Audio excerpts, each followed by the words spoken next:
हरे कृष्णा। श्रीमद् भगवद गीता के ज्ञान योग अध्याय को आगे बढ़ते हैं। जो मंत्र परंपरागत रूप से प्राप्त न हो वह मंत्र कोई परिणाम उत्पन्न नहीं कर सकता। अतः कलयुग में 4 संप्रदाय यानी परंपराएं हैं। वे हैं श्री, ब्रह्मा, रुद्र और सनक यानी कुमार संप्रदाय। श्री रामानुजाचार्य श्री संप्रदाय के आचार्य हैं। श्री मध्वाचार्य ब्रह्म संप्रदाय के आचार्य हैं। श्री विष्णु स्वामी रुद्र संप्रदाय के आचार्य हैं और श्री निम्बादित्य सनक संप्रदाय के आचार्य हैं। वेदों का निष्कर्ष है कि श्री कृष्ण ही परम सत्य है और सभी जीवात्माएं उनके अव्यय भूत अंश हैं, कठोपनिषद में उल्लेखित हैं। इसके बावजूद अनैतिक व्यक्ति भगवत गीता में कहे गए श्री कृष्ण के शब्दों का व्यापार बना देते हैं और श्री कृष्ण को परम पुरुष घोषित करने के बजाय स्वयं को ही श्री कृष्ण या उनका अवतार कहकर प्रस्तुत करते हैं। ऐसे तथा कथित गुरु वास्तव में गुरु नहीं बल्कि धोखेबाज होते हैं।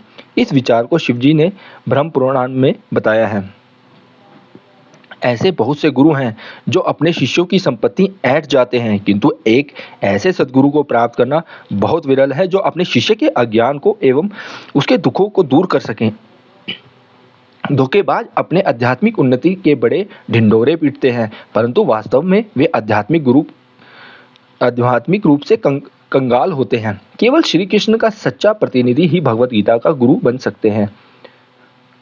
यही सभी तत्वदर्शी का निष्कर्ष है। जो श्रद्धावान है और अपने इंद्रियों को संयमित रखने में तत्पर है वे इस ज्ञान को तुरंत समझ जाते हैं और वे इस तरह वे परम शांति को प्राप्त करते हैं। वो जो अज्ञानी हैं, श्रद्धाहीन हैं और संशयपूर्ण हैं, उनका विनाश निश्चित है। ऐसे श्रद्धाहीन लोग इस जन्म में तो क्या अगले जन्म में भी सुख प्राप्त नहीं कर सकते। हे धनंजय, जिसने योग की प्रक्रिया से कर्म कार्य का त्याग किया है उसे कर्म का बंधन नहीं होता। ज्ञान के माध्यम से उसकी शंकाएं दूर हो चुकी होती हैं और इस प्रकार उसने आत्म साक्षात्कार प्राप्त किया होता है। अतः हे भारत, ज्ञान की तलवार से अपने हृदय स्थित अज्ञान से उत्पन्न हुए इन संशयों को काटो।